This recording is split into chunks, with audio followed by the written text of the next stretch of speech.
చప్పట్లు కొడదాం.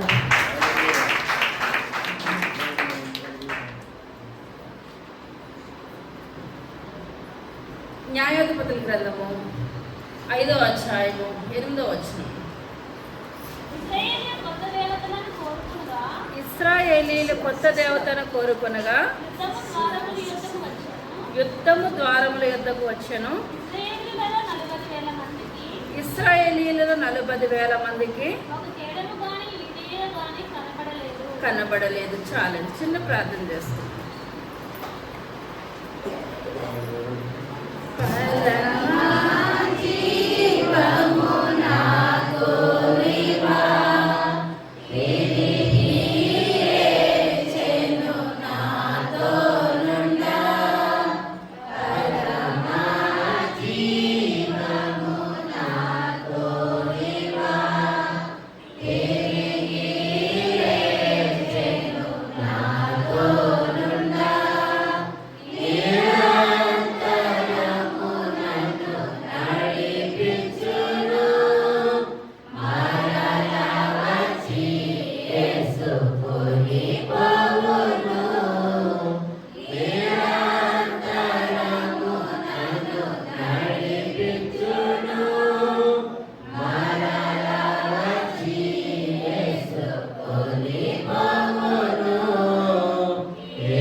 శ్రేష్టమైన నామం బట్టి ప్రభావ లెక్కలేని వందనాలు స్తోత్రాలు చెల్లించుకుంటున్నాను తండ్రి.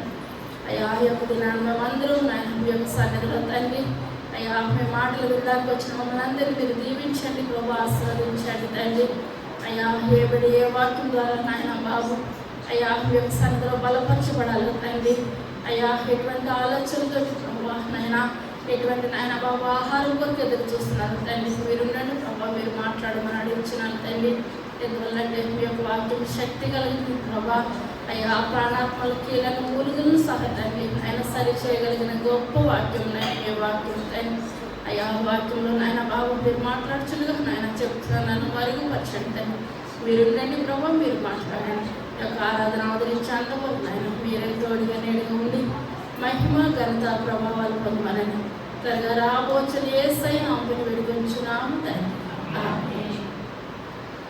హల్లెలూయా. ఒక ఊర్లోనంటండి ఒక సిటీ బస్ వచ్చిందంట. సిటీ బస్ వస్తే 2 ఆడోళ్ళు ఎక్కారంట. ఒకటే సీట్ ఉందంట, 2 ఆడోళ్ళు ఎక్కారు. 2 ఆడోళ్ళు ఎక్కితే ఈ సీట్ నాది అని వాళ్ళిద్దరు కొట్టుకుంటున్నారనమాట. కొట్టుకొని చివరికి కండక్టర్ గారి దగ్గరికి వచ్చారు. ఈ సీటు నాదండి, ఈ సీటు నాదంటారు. ఆయన మాత్రం ఏం చెప్పగలుగుతారు? ఎవరికైనా చెప్పగలుగుతారు? ఎవరికి చెప్పలేరు. అప్పుడు ఏమీ చేయలేక కండక్టర్ గారు అన్నారంట, మీ ఇద్దరిలో ఎవరు పెద్దవాళ్ళు అయితే వాళ్ళు కూర్చోండి, చిన్నవాళ్ళు లేచి నిలబడండి అన్నారంట. ఆడవాళ్ళు ఏదైనా ఒప్పుకుంటారు, 10 సంవత్సరాలు వెనక్కన్నా చెప్పుకుంటారు, కానీ వయసుని ముందుకు ఏమాత్రం చెప్పుకోరు. ఇది 5 గంటల ప్రయాణం అయినా ఉంటుందంట వాళ్ళు ఎక్కింది చివరికి వెళ్ళేటప్పటికి. కానీ ఇద్దరు ఆ సీటు ఖాళీగానే ఉందంట, కానీ ఇద్దరు నిలబడే ఉన్నారు. ఎందువల్లంటే ఏమో ఒప్పుకోరండి స్త్రీలు, వయసులో ఏమాత్రం కూడా ఒప్పుకోరు. మన యొక్క ఆశ ఆయన చేతిలో ఉన్నది. మనం మనం ఎంత తగ్గించుకున్నా మనకి దేవుడు ఎంత రాశాడు ఆయుష్ అంతవరకు ఈ లోకంలో ఉన్న తర్వాత ఈ లోకం ముద్దులు మనం ఎక్కడికి వెళ్ళిపోతామండి? పరలోకానికి వెళ్ళిపోతాం. పోయిన వారం ఏదో అడుగుతానని చెప్పాను. ఉత్తర దేశపు రాజులు ఎంతమంది రాజులు? 19 మంది రాజులు. ఎవరు చదివారు? ఎవరు చదివి వాళ్ళు నిలబడి చెప్పాలి. నేను పోయిన వారం ఏం చెప్పానండి? రాజులు అడుగుతానని చెప్పాను. ఏ రాజులు? ఉత్తర రాజులా దక్షిణపు రాజులా? ఉత్తర రాజులు చెప్పాలి. 19 మంది రాజులు. నాదాబు, బయష, ఎలా. ఐదో రాజు జిమ్రీ, ఆరో రాజు ఉమ్రీ, ఏడో రాజు అహాబు, ఎనిమిదో రాజు అహజ్యా, తొమ్మిదో రాజు యెహోరాము, పదో రాజు యేహూ, 11వ రాజు యెహోయాహాజు, యెహోవాషు, యెహోరాము, యెరోబాము 2, జకర్యా, షల్లూము, మనహేము, పెకాహ్యా, పెకాహు, హోషియా. దేవుని నామాన్ని వందనాలు. ఇంకా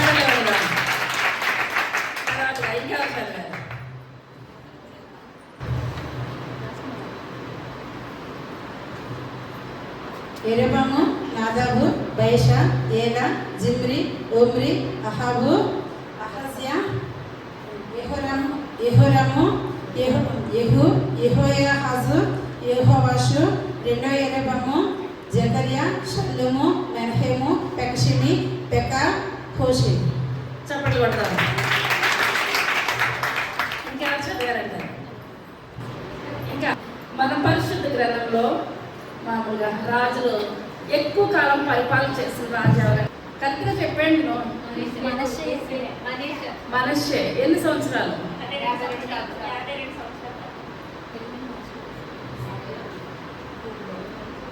మనష్షే కరెక్టే. 55 సంవత్సరాలు పరిపాలన చేశాడు. ఎన్ని సంవత్సరాలు చేశాడు? 55 సంవత్సరాలు. ఇంకొక హింట్ ఇస్తున్నాను. తక్కువ కాలం పరిపాలన చేసిన రాజు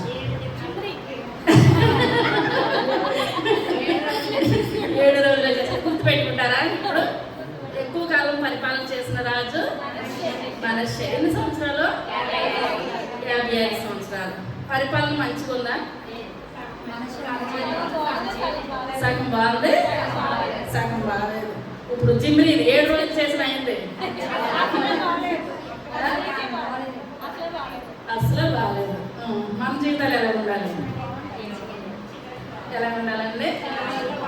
చివరి వరకు బాగోవాలి.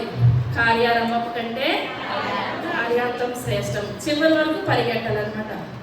చాలా మంది వారం అంతా పడుకున్నారో లేదో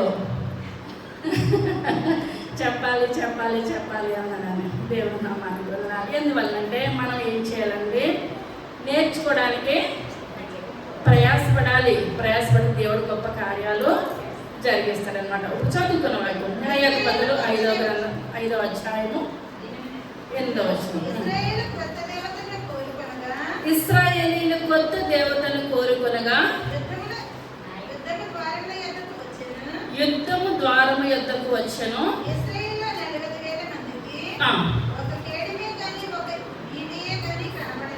చాలండి. ఇశ్రాయేలీయులు ఏం కోరుకున్నారంటండి? కొత్త దేవతని. మనం ఏళ్ళు గడిచినా, ఎన్ని సంవత్సరాలైనా మనము పట్టుకున్న దేవుడు ఎవరైనా నమ్ముకున్న దేవుడు యేసయ్య. మన బిడ్డలకి ఏం చెప్పాలి? యేసయ్య గురించే చెప్పాలి. కానీ కొంతకాలం యేసయ్యని నమ్మిన తర్వాత మళ్ళీ ఇంకో కొత్త దేవుడు వచ్చాడనని ఇంకొక దేవుడి గురించి మనం ఏం చేయొద్దని మన బిడ్డల గురించి చెప్పొద్దు అనమాట. ఇశ్రాయేలు ప్రజలు ఇప్పుడు ఏ దేవుడిని ఎన్నుకున్నారు? కొత్త దేవత, కొత్త దేవుళ్ళు. వీళ్ళకి అస్తమానం ఇప్పుడు ఏం చేస్తున్నారు? బట్టలు మార్చినట్టు దేవుళ్ళు మార్చేస్తున్నారు. ఏదో చెయ్యాలి. కొత్త దేవుడు కాదని మన హృదయం ఎలా ఉండాలి? నూతన పరచబడాలి. పాతదంతా మనం తీసివేయాలి. నూతన జీవితాన్ని, నూతన బ్రతుకు మనకు కావాలని దేవుని సన్నిధిలో మనం ఏం చేయాలని అడిగి పొందుకోవాలి. కానీ ఇశ్రాయేలు ప్రజలు ఏం కావాలని అనుకుంటున్నారు? కొత్త దేవతలు, కొత్త దేవుళ్ళు అని అనుకుంటే, కొత్త దేవుళ్ళ దగ్గరికి వెళ్తుంటే వీళ్ళకి ఇప్పుడు ఎలా ఉందండి వీళ్ళ జీవితాలు? మరలా చదువుకుందాం. యుద్ధం ఎక్కడికి వచ్చేస్తుందంట? ద్వారంలో ఎత్తుకు వచ్చేస్తుందండి. వీళ్ళు తలుపు తీస్తే శత్రువు వచ్చేసి వీళ్ళని విరిగి వేసేసేటట్టు భయపడిపోతున్నారు అన్నమాట. కరోనా సమయంలో ఎవరైనా ఇళ్లలోంచి బయటకు వచ్చారా? బయటికి రాలేదు. ఆ స్థితికి వచ్చేసారనమాట. ఇప్పుడు ఏంటంటే తలుపు తీస్తే శత్రువు వచ్చి ఏం చేస్తాడు? మనల్ని చంపేస్తాడు అని జడిసిపోయి ఎలాగున్నారు? ద్వారబంధాలు తలుపులు వేసేసుకొని లోనున్నారు. ఎందుకు లోనున్నారు?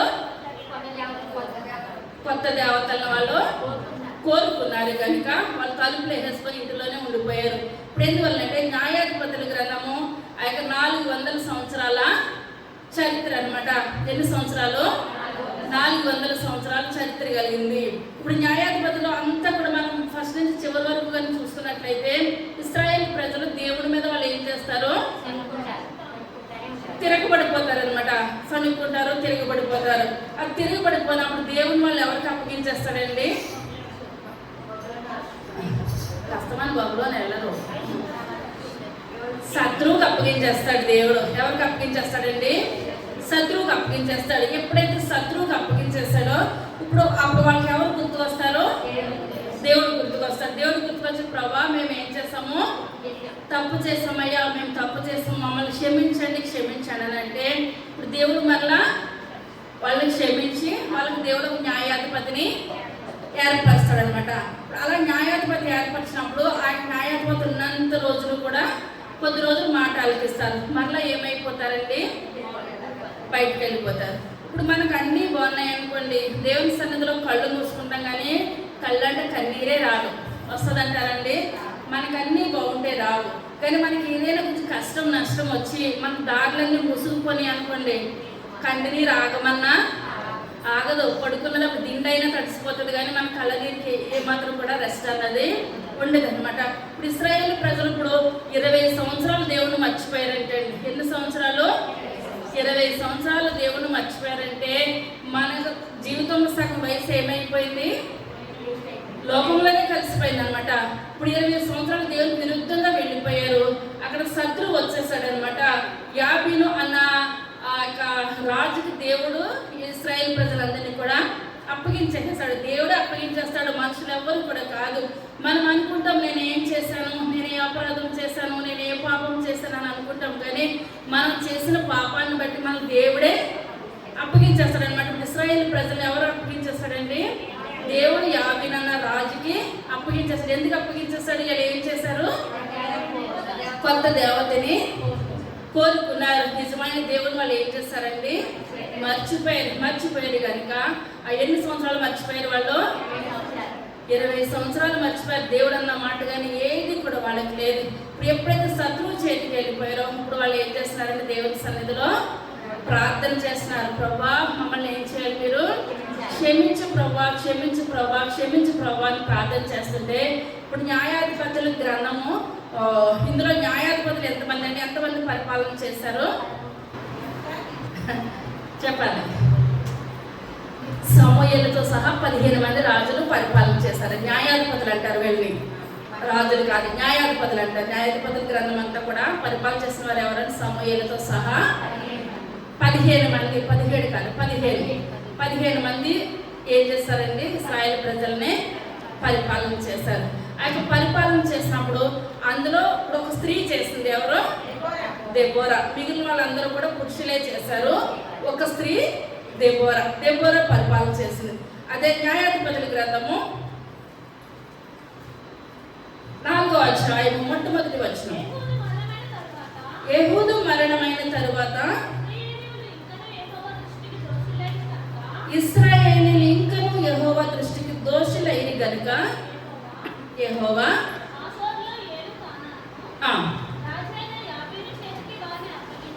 కానాను రాజైన యాబీను చేతికి వారిని అప్పగించెను.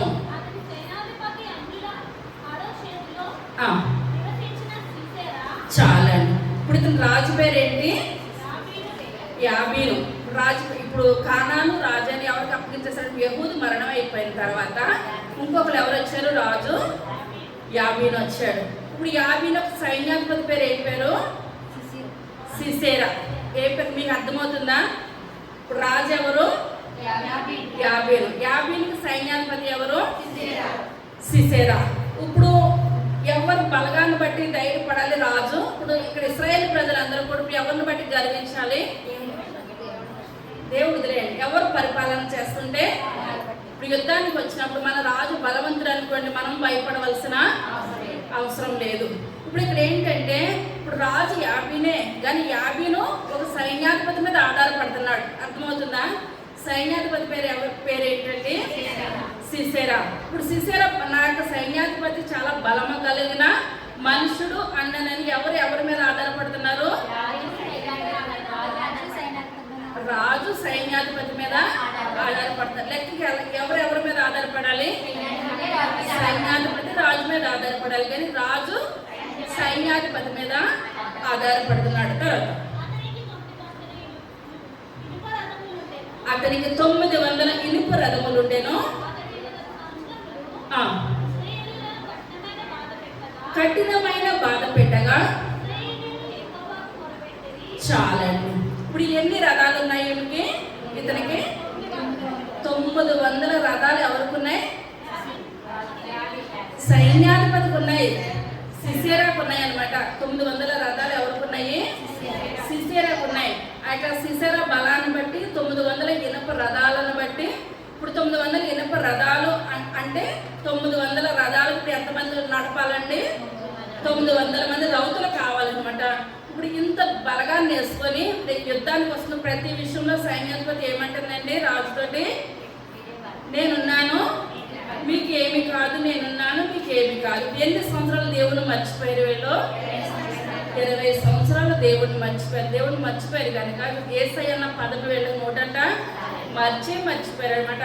ఆ యొక్క మర్చిపోయిన స్థితిలో ఇప్పుడు దేవుడు ఎవరెవరికి అప్పగించేస్తారు? దేవుడు అప్పగించకపోతే లోకంలో సిసేరా కాదు, రాజు కాదు, ఎవరు కూడా ఏమీ చేయలేరు అనుకున్నాడు ఈ రాజు. నేనే నాకన్నా సైన్యాధిపతి గొప్పగా ఉన్నాడు కదా, అతనికి 900 ఇనుప రథాలు ఉన్నాయి కదా, దీన్ని బట్టి ఇశ్రాయేలు ప్రజలందరూ కూడా ఎవరి చేతిలోకి వచ్చేసారు? నా చేతిలోకి వచ్చేసారని అనుకొని యాబీని అనుకున్నాడు. లెక్కకి ఏంటంటే దాని అర్థము దేవుడే వాళ్ళని అప్పగించేసాడని వాళ్ళు ఏమాత్రం కూడా నమ్మట్లేదు. అప్పుడు 20 సంవత్సరాలు అయిన తర్వాత అప్పుడు దేవుడు వాళ్ళకి గుర్తుకొచ్చాడు అనమాట. గుర్తుకొచ్చి దేవుని స్తుతిస్తున్నారు. తర్వాత ఆ కాలమున లప్పి దోతుకు భార్య అయిన దెబోరాను ప్రవక్తి చాలండి. ఇప్పుడు ఆ యొక్క ప్రవక్త పేరు ఏం పేరు? దెబోరా. దెబోరా అని అర్థం ఏంటండి?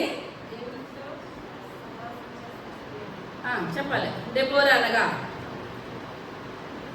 తేనెటీగ. ఏంటండి అర్థము? దెబోరా అనగా తేనెటీగ. ఇప్పుడు భార్య పేరుకి ముందు భర్త పేరు వచ్చింది. భర్త పేరు ఏంటండి? లప్పిదోతు. లప్పిదోతు అనగా వెలుగు లేకపోతే దివిటి. ఏంటండి? వెలిగించేవాడు లేకపోతే దివిటి. ఇప్పుడు ఏదైనా వెలిగిస్తుంది అనమాట. భర్త లప్పిదోతు అనగా అర్థం ఏంటి? వెలుగు, వెలిగించేవాడు లేకుంటే వెలుగు. మంచిదేనంట కదా అర్థము? మంచిదే. భార్య పేరు దెబోరా అనగా తేనెటీగ. ఇద్దరు పేర్లు మంచిగా అంటారా? ఇప్పుడు వీళ్ళిద్దరూ కూడా ఒక మాట మీద ఇశ్రాయేలు ప్రజలను ఇప్పుడు ఏం చేస్తున్నారండి? న్యాయాధిపతిగా చేస్తున్నారు. ఇప్పుడు న్యాయాధిపతుల యొక్క గ్రంథంలో న్యాయాధిపతి ఇప్పుడు ఎంతమంది ఉన్నారని చెప్పారండి? 15 మంది న్యాయాధిపతులు. 15 మంది న్యాయాధిపతులు స్త్రీ పేరు ఏమన్నాను? దెబోరా. మిగిలినందరూ కూడా పురుషులే. తర్వాత మనం చూసుకున్నట్లయితే ప్రవక్తలు అనగా ఎవరండి? స్త్రీలు. దేవుని గ్రంథంలో ప్రవక్తలు ఎంతమంది? పేర్లు చెప్పగలుగుతారా?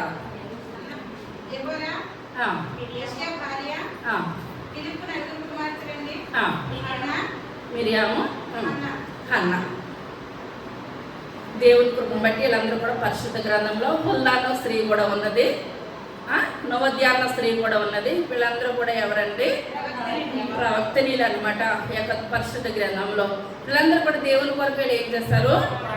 వాడబడ్డారు. ఇప్పుడు ప్రవక్తనీలు అనగా దానికి అర్థం ఏంటి? దేవుడు వాళ్ళతో మాట్లాడితే వాళ్ళు ప్రజలతో మాట్లాడుతున్నారు అనమాట. ప్రజలకి దేవునికి మధ్యవర్తి అనమాట. మధ్యవర్తిని ఇప్పుడు ఏమంటారు?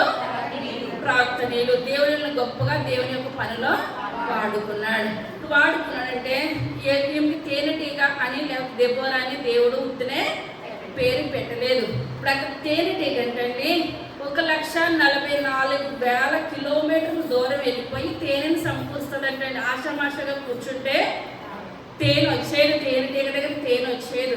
ఆ యొక్క తేనెటీగ ఇప్పుడు ఏం చేస్తుంది?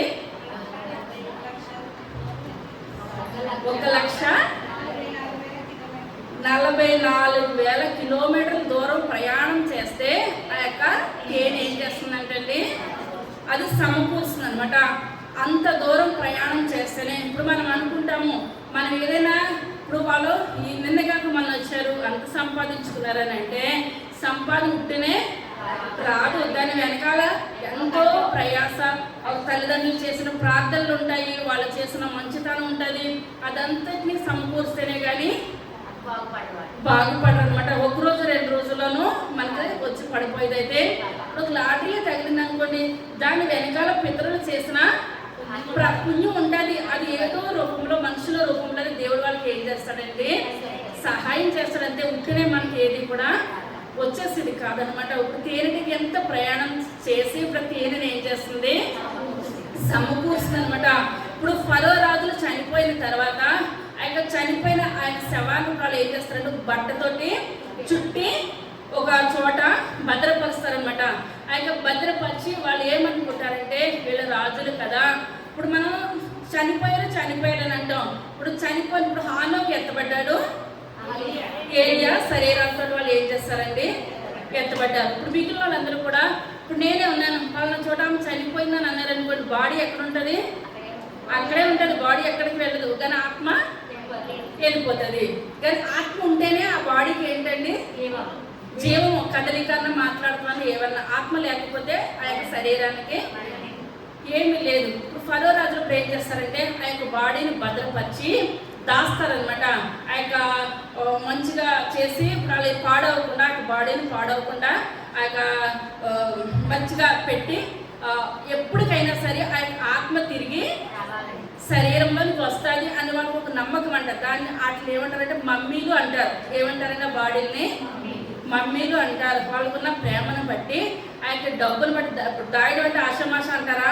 ఎవరైనా చనిపోతే ఒక నైట్ ఆ యొక్క బాడీని దాయాలనంటేనే చాలా ఖర్చుతో కూడిన పని. ఏంటంటే వాళ్ళంతా ఖర్చు పెడతారనమాట, అంతా భద్రపరుస్తారు. భద్రపరిచి వాళ్ళు మంచిగా పెట్టి ఆ బాక్స్లో పెడతారంట. ఒక చోట గోధుమలు పెడతారంట, ఒక చోట తేనెని పెడతారంట. ఏం పెడతారు? గోధుమలు తేనెని పెడతారు. ఎందువల్లంటే ఏ సమయంలో అయినా డైలీ బాగా శరీరాన్ని అయితే పెట్టారు, కానీ దినదినము లేస్తారు కదా చూడడానికి వస్తారంటారా? రావచ్చు, రావకపోవచ్చు. ఒకవేళ అదే సమయంలో కానీ మనం రాకపోతే వాళ్ళు లెగిసి చాలా రోజుల నుంచి వాళ్ళకి ఆహారం లేదు కదా, లెగిసి ఏదన్నా ఆకలని అంటారేమో అని. ఇప్పుడు ఏంటంటే ఈ యొక్క తేనె అంటే ఎన్ని సంవత్సరాలైనా పాడవదంటండి. పాడవలేనిది ఏంటండి తేనె ఒక్కటే అనమాట. ఇప్పుడు 3500 సంవత్సరాల క్రిందట పెట్టిన తేనె కూడా ఏమవుదంటండి, పాడవదండి. మనం ఏదైనా భోజనాలు ఉండేవనుకోండి, ఎక్కువ మంది వస్తారని వండుతాం, తక్కువ మంది వచ్చారనుకోండి, ఏమవుతాయి, పాడైపోతాయి. పంచిపెట్టిన దగ్గర పంచిపెడతారు, మిగిలి ఏదో ఒక రకంగా సేల్ చేసేయాలి, కానీ ఉంచుకోవడానికి ఏమాత్రం కూడా పని చేయదు. కానీ తేనె ఇప్పుడు 3500 సంవత్సరాల క్రిందట పెట్టిన తేనె కూడా ఎలా పెట్టిన తేనె అలాగే ఉంటుందండి. కానీ తేనె ఏమాత్రము కూడా పాడవడం కానీ, ఆ యొక్క వాసన రావడం కానీ, బూజు పట్టడం కానీ అటువంటిది ఏది కూడా ఉండదని అంటే ఆషామాషి ఉందంటారా కష్టము? ఎన్ని కిలోమీటర్లు ప్రయాణం చేస్తుంది తేనెటీగ? 1,44,000 కిలోమీటర్ల దూరం వెళ్ళి ప్రయాణం చేసుకుని తేనెను సమకూర్చుకొని ఒక దగ్గరికి పట్టుకొని వస్తుంది.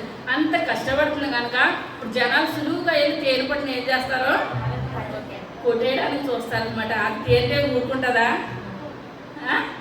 ఏమాత్రం కూడా ఊరుకోదు. కానీ తేనెటీగ అంటండి, ఇప్పుడు మనం తేనెటీగ కుట్టేస్తుంది అని అనుకుంటాం, కానీ తేనెటీగ ఒక ముళ్ళు ఒక మానవుడికి గుచ్చింది అనుకోండి, అది మళ్ళీ బ్రతకదంట. ఏం చేయదు, అది చనిపోతుందంట. అది బ్రతకదని తెలిసి కూడా ఇప్పుడు అది ఏం చేస్తుంది, దాని కష్టాన్ని ఎదటి వాళ్ళకి పెట్టదనమాట. ఒక్కసారి ముళ్ళు కూర్చుందంటే అది చనిపోద్దని దానికి తెలుసు అంట. కానీ అందుకని అది మన జోలికి రాదు, దాని జోలికి మనం వెళితే ఊరుకోదనమాట. ఏం చేయదు, మన జోలికి రాదు, మనం వెళ్ళినట్లయితే మనం ఊరుకోదు, రెండు చేయదనమాట. కానీ ఇటువంటి మంచి మనస్తత్వం ఉన్న మనిషి ఇప్పుడు ఎవరండి? దెబోరా. అర్థమవుతుందా? ఇప్పుడు ఇశ్రాయేల్ ప్రజల కొరకు తేనెటీగ ఎంత ప్రయాసపడుతుందో, ఈ యొక్క దెబోరా ఇశ్రాయేల్ ప్రజల కొరకు తీర్పు తీర్చడానికి అంత ప్రయాసపడుతుందంట. ఇన్ని గంటలైనా సరే ఆమె చెట్టు కింద కూర్చొని ఇశ్రాయేల్ ప్రజలకు న్యాయం తీరుస్తుంది. అలాగే మన పితరుడైన మోషే గారు కూడా ఇశ్రాయేల్ ప్రజలకు ఏం చేసేవారండి? న్యాయం తీర్చేవారు. న్యాయం తీర్చుంటే తన మామ ఆయన మిత్రో తన ఇద్దరు మోషే గారు 2 కుమారులు పట్టుకొని వచ్చినప్పుడు ఉదయం నుంచి సాయంత్రం వరకు కూడా అయినా ఇశ్రాయేలు ప్రజలకు తగులు తీర్చడానికి టైం సరిపోవట్లేదు. అప్పుడు తన మామ అంటున్నాడు, నువ్వు ఒక్కడే ఇలా తీరితే కుదరదు, 100 మందికి ఇద్దరిని 50 మందికి ఒకరిని అలాగే నువ్వేం చేయాలి, మీరే న్యాయాధిపతిని ఏర్పరచుకొని వాళ్ళ దగ్గర కాలేనిది నీ దగ్గర ఫైనల్గా నీ దగ్గర తీసుకురావాలి తప్పించి నువ్వు ఒక్కడే ఇంత భారాన్ని మొయ్యొద్దు. కానీ యొక్క దెబోరా యొక్క స్త్రీ ఇప్పుడు ఏం చేస్తుందంటే తేనెటీగ ఎంత ప్రయాణం చేస్తుందో ఈ మొక్కటి ఇశ్రాయేల్ ప్రజల గురించి ఒక స్త్రీ ఇంతసేపు చెప్పడం అంటే ఇప్పుడు ఇంట్లో పని అలాగే ఉండిపోద్ది అనమాట. కానీ ఇప్పుడు తన భర్త ఏమన్నా కోప్పడుతున్నాడు అంటున్నారా? ఇద్దరు కోప్పడతలేదు. తన భర్త అనగా అర్థం ఏంటండి, లక్ష్మితో తనగా వెలిగించేవాడు. మనం అంటున్నాడు, నువ్వు వెలిగివ్వాలి, నేను ఏం చేయాలి, వెలిగివ్వాలి. మన ఇద్దరము కలిస్తే ఇశ్రాయేలు ప్రజలకు మనం ఏం చేయగలుగుతామో న్యాయం చేయగలుగుతామని మాట్లాడుతున్నారు అనమాట. ఇప్పుడు ఈ యొక్క దెబోరా కూడా ఇప్పుడు ఈ యొక్క రాజు ఉన్నాడు, రాజు దగ్గర సిసెరా ఒక సైన్యాధిపతుడు ఉన్నాడు. సైన్యాధిపతితో పెట్టుకుంటే తేనెటీగ ఎలాగా గుజ్జుతే చనిపోతుందో ఈ యొక్క స్త్రీ జీవితం ఏమైపోతుందండి, అర్థమవుతుందా? తేనెటీగ గుచ్చితే ఎలా చనిపోతుందో ఇప్పుడు సైన్యాధిపతి సీసారాతో పెట్టుకుంటే ఒక స్త్రీ ఆ విధంగా చనిపోతుంది. కానీ చనిపోతుందని తెగించి ఏమైనా ఇంట్లో కూర్చుంటున్నా ఈ యొక్క స్త్రీ కూర్చుండట్లేదు. మనం ఈ లోకంలో ఎంత కష్టపడితే మనం అంతా ప్రతిఫలం పొందుతాం. మనకి ఎప్పుడు కూడా చాలా మంది ఎప్పుడు శరీరము సహకరిస్తలేదు మంచానికి అతుకుపడిపోతారు. మంచానికి అతుకుపడితే మంచానికి అతుకునట్టే ఉంటారు. ఎందువల్ల అంటే మనకి ఎంత స్తోమత కలిగితే కొన్ని కూర్చొని ప్రార్థన మనం ఏం చేయాలి, వాడబడాలి. ఒక్క నోరు లేని యొక్క తేనెటీగ వాడబడుతుంది. ఇంత ప్రయాస మానవులుగా మనం ఏం చేయాలండి, వాడబడాలి. తర్వాత వాక్యం చదువుకుందాం. ఎఫ్రాయిం అనగా అర్థం ఏంటండి, చాలాసార్లు చెప్పాను. ఎఫ్రాయిము డిసెంబర్ నెలలో చెప్పుకుంటాం. ఎఫ్రాయిము రెట్టింపు ఘనత. ఎఫ్రాయిం అనగా ఏంటండి, రెట్టింపు ఘనత. తర్వాత రామ అనగా ఎత్తైన లేక ఉన్నతమైన. రామ అంటే ఏంటండి, ఎత్తైన లేక ఉన్నతమైన. తర్వాత బేతేలు అనగా దేవుని ఇల్లు. ఇప్పుడు వచ్చారు ఇదంతా కూడా మనం ఎప్పుడు చెప్పుకుంటాం, డిసెంబర్ నెలలో చెప్పుకుంటాం. బేతేలు అనగా దేవుని ఇల్లు. ఎఫ్రాయిం అనగా రెట్టింపు ఘనత. రామ అనగా ఎత్తైన లేకుంటే ఉన్నతమైన. బేతేలు అనగా దేవుని ఇల్లు. తర్వాత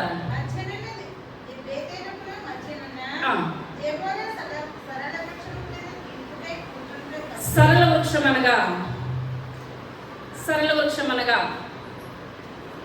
నీతిమంతుడు అనమాట. 92వ కీర్తన అంటారు, నీతిమంతుడు సరళ వృక్షము వల్లే మొవ్వు వేయుదురు. నీవు ఎలా మొవ్వు వేస్తుందండి, నీతిమంతురాలుగా ఆమెను చెప్పిన ఆ యొక్క తీర్పులో ఏముండట్లేదు, అన్యాయం ఏది ఉండట్లేదు అనమాట. సరళవృక్షం కింద కూర్చొని న్యాయమైన ఆ యొక్క చెట్టు కింద కూర్చొని మేము ఏం చేస్తుందండి, ఇశ్రాయేలు ప్రజలకు ఏం చేస్తుంది, న్యాయం తీరుస్తుంది. ఎఫ్రాయిం అనగా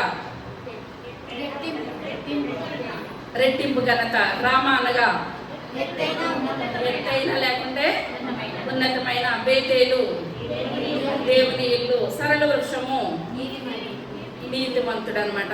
నీతిమంతుడు సరళ వృక్షము వల్లే మొవ్వు వేస్తారు. ఈ జీవితం ఎలాగుంటుందండి, మొవ్వు వేస్తుంది, చిగురిస్తుంది అనమాట. మనం ఏం చేయాలండి, దినదినము చిగురించబడాలన్నమాట. ఆంతర్య పురుషుడు ఏం చేయాలి, దినదినము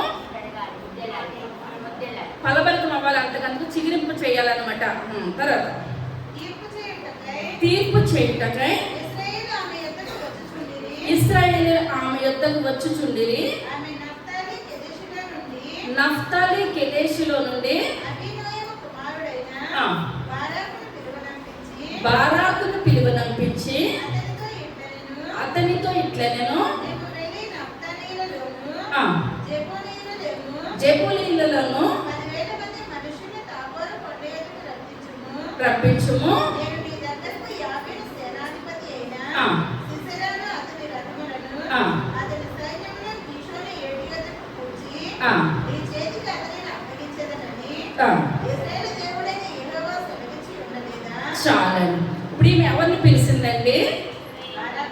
బారాకును పిలిచిందనమాట. అప్పుడు ఎవరెవరిని పిలిచారు? దెబోరాకి సైన్యాధిపతి పేరు ఏం పేరు? బారాక్ అనమాట. సిసెరా ఎవరు సైన్యాధిపతి? యాబీను సైన్యాధిపతి సిసెరా. అర్థమవుతుందా? ఇప్పుడు దెబోరా సైన్యాధిపతి బారాక్. అర్థమవుతుందంటారా? ఇప్పుడు ఈమె సైన్యాధిపతి అప్పుడు ఎవరు? బారాకును పిలిపించింది అనమాట. దెబోరా పిలిపించి, నువ్వు పలానా చోటకి 10,000 మందిని నువ్వు తీసుకొని పలానా చోటకి వెళ్ళు. అక్కడ నేను ఎవరిని రప్పిస్తాను? సిసెరాని రప్పిస్తాను. ఆమె ఆషామాషిగా వస్తలేదు. 900 ఇనప రథాలతోటి మన మీదకి యుద్ధానికి వస్తుంది. ఎన్ని వందల రథాలతో యుద్ధానికి వచ్చినా సరే మన పక్షంగా దేవుడు గొప్ప కార్యం చేస్తున్నాడు. ఇప్పుడు ఆ సిసెరాని నీ చేతిగా అప్పగిస్తున్నాడు దేవుడు. దేవుడు నాతో మాట్లాడాడు. ఇప్పుడు ఇంత ఖండోపాఠంగా చెప్తుందంటే దేవుడు చెప్పాడు కనుకనే ఈ యొక్క స్త్రీ చెప్తుంది. దేవుడు చెప్పకపోతే ఈ యొక్క స్త్రీ చెప్పలేదు అనమాట. యుద్ధానికి వెళ్ళకుండానే ఇప్పుడు ఏం చేసినప్పుడు దావీదు కూడా ఏ యుద్ధానికి వెళ్ళినా దేవుడిని అడిగాడు, ప్రభా నేను యుద్ధానికి వెళ్తున్నాను, గెలుస్తానా గెలవనా? దేవుడు ఏం చేస్తాడండి? దావీదా నువ్వేం చేస్తావు?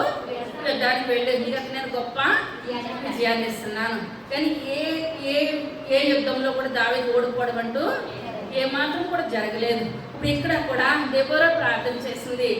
అక్కడ దెబోరా ప్రార్థన చేసినప్పుడు దేవుడు మాట్లాడుతున్నాడు, నీ యొక్క సైన్యాధిపతితో చెప్పు, నేను అక్కడ మీకు గొప్ప విజయాన్ని నేను దయచేస్తాను అని అంటే, వెంటనే తన యొక్క సైన్యాధిపతిని పిలిచి, యాబేరుని పిలిచి, నువ్వు పలానా చోట మనం ఒక్కడినే వెళ్ళమంటుందా? ఈమె 10,000 మందిని తీసుకొని వెళ్ళి పలానా చోట నించో, కానీ నీకు నేను శత్రువుని అప్పగిస్తాను, నువ్వు వెళ్ళు అన్నదని దెబోరా చెప్తుంటే, ఇప్పుడు ఇతను ఏం చేస్తున్నాడండి? భయపడుతున్నాడు అనమాట. ఎవరి గురించి భయపడుతున్నాడు? సిసెరా. అంటే ఇప్పుడు ఏంటంటే ఇనప రథాలతో వచ్చేస్తున్నాడు, భయపడుతున్నాడు. ఎందువల్లంటే మనం ఈ లోకానుసారంగా ఎంతమంది సీఎం అవనివ్వండి, పిఎం అవనివ్వండి, ఎంత రికమెండేషన్ ఉండనివ్వండి, దేవాదేవుడు మన పక్షంగా ఉన్నట్లయితే శరీరకి మేషకు అభ్యర్థనగోళ్ళు దేవుడు ఎక్కడి నుంచి రప్పించాడండి? అగ్నిగుండంలోంచి రప్పించాడు. దానియేలుని సింహాల బోనులోంచి రప్పించాడు. దేవుడు మన పక్షంలో మనకు విరోధి ఎవ్వరూ కూడా ఉండరు. కానీ ఇప్పుడు ఇతను దెబోరా మాటకి దెబోరా ఎంత అంటే అంత అని అనుకుంటున్నాడు. మళ్ళా సిసెరా 900 ఇనప రథాలను చూసి ఏమనుకుంటున్నాడండి? భయపడుతున్నాడు అనమాట. తర్వాత బారాకు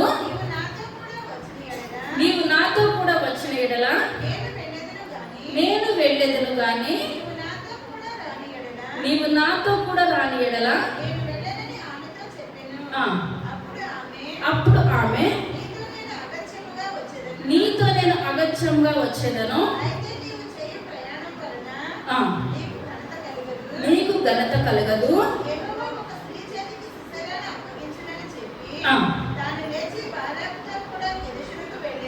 చాలండి. ఇప్పుడు తన యొక్క సైన్యాధిపతిని పిలిచి దెబోరా అంటే నువ్వు ఇలా యుద్ధానికి వెళ్ళాలనంటే తనకి సైన్యాధిపతి అంటున్నాడు అనమాట, నువ్వు కూడా నాతో వస్తేనే నేను ఏం చేస్తాను? యుద్ధానికి వెళ్తాను. నువ్వు రాకపోతే నేను యుద్ధానికి ఏమాత్రం కూడా వెళ్ళను అంటే మళ్ళీ దెబోరా అంటుంది ఏమనంటే, నేను వెనకాల వచ్చానంటే ఆ యొక్క దెబోరా వచ్చిన దానికనే యుద్ధం గెలిచింది అని నా పేరు వస్తుంది, కానీ నీ పేరు ఎంత మాత్రం కూడా రానే రాదు. నీకు పేరు రావాలనంటే నేను ఇక్కడ ఆగిపోతాను. ఎందువల్లంటే దేవుడే మాట్లాడుతాను కదా, గొప్ప విజయాన్ని దయచేస్తానని. నువ్వు ఆయన యుద్ధంలోకి వెళ్ళు అని అంటే, ఇప్పుడు కేసీఆర్ అనేవాడు కదా, బతుకుంటే బలిసాగి తింటామని. నేను అక్కడికి వెళ్ళి చచ్చిపోతే ఇంకే పేరు వస్తుంది? నాకు ఒక ఆడదాని వలన యుద్ధానికి గెలిచానన్న పేరు వచ్చినా పర్వాలేదు, కానీ దెబోరా రాకుండా నేను యుద్ధానికి ఏమాత్రం కూడా నేను వెళ్ళను అని చెప్పినప్పుడు ఈ యొక్క దెబోరా ఏం చేస్తున్నాడు? వెంటనే మాటతోటి సరే అయితే నేను మీతో కలిసి నేను యుద్ధానికి అయితే వస్తున్నాను. వెంటనే కూడా బయలుదేరి ఏం చేస్తున్నాను? దెబోరా యుద్ధానికి బయలుదేరిన తర్వాత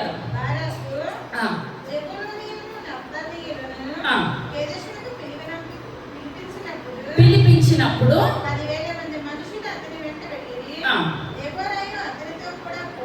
పోయెను.